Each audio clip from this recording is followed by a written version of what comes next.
In this video, I'm going to show you how you can delete your Shopify account and close your store in 2020 and beyond. So for that, all you want to do is sign in like you would normally do, then click on settings in the bottom left corner.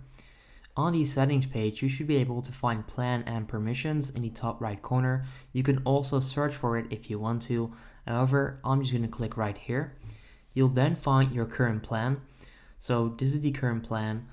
Scroll down and right there you'll find close your store. To turn off your online store and sales channels, they'll be able to, so it's going to be saved for 30 days in case you change your mind, and after that, it's going to be permanently deleted. So you want to click on close your store.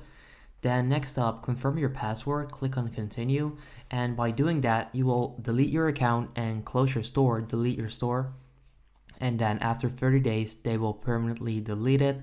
I'm not going to do that because I actually need this store to make some other videos.